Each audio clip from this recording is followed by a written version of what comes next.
the southern part of India, where he talks about the ocean swelling and looking ugly in its appearance, and then coming in, and he says fish and animals being swept up onto the shore. Some scientists question whether the cause of the tsunami and other impending natural disasters could be the coming galactic alignment. As we go through that change, it's intense, and in that intensity we can expect extremes of all the things that we've already experienced. Extremes of earthquakes. There was a 9.0 earthquake in the Pacific Ocean in a place that had never even been previously known to have a fault. There is a growing concern that earthquakes and tsunamis may be just the beginning of the natural disasters that could bring the world tumbling down, including the potent eruptions of the sleeping giants known as supervolcanoes. The last time one of these things really popped was in Lake Toba, Indonesia. I think it was about 70,000 years ago, and approximately 90% of what then was the human species was extincted.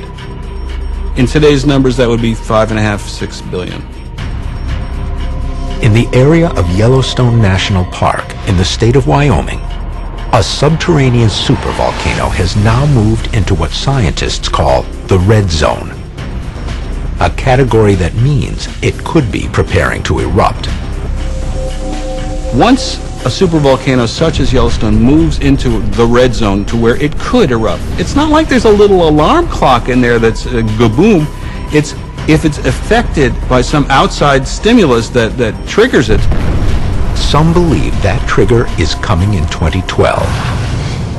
And if it does, the result would be nothing short of catastrophic. And we have in 2012 coming, as I've said, this climax of solar activity, which can stimulate such things as volcanic and perhaps supervolcano eruptions. In comes the energy, metal conducts it, shakes up the crust, kaboom. The ticking time bombs of earthquakes, tsunamis, and supervolcanoes are frightening enough.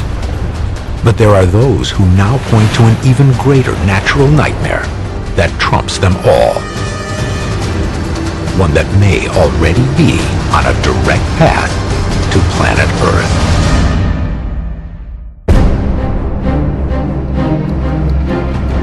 Mounting evidence indicates that the year 2012 may be highly significant. But to what end? Many world cultures point to riotous upheaval that could forever alter our way of life.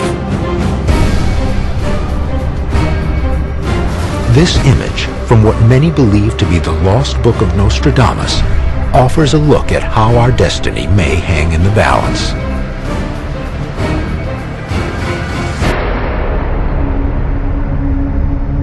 In this drawing, Nostradamus is looking at the Book of Life, and there's writing on the pages. And underneath the Book of Life are three women, the three fates. The Greeks have a myth that the fates were three women who weave time and weave destiny. And what he's telling us is that we have a choice, and this choice will determine our fate. The role of choice in human affairs is not limited to Nostradamus. It is a basic principle in many ancient cultures.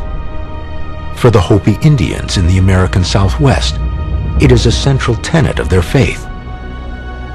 They believe that at every human juncture, there are two potential outcomes. One, where goodness trumps evil and life continues, and the other, where humanity faces destruction.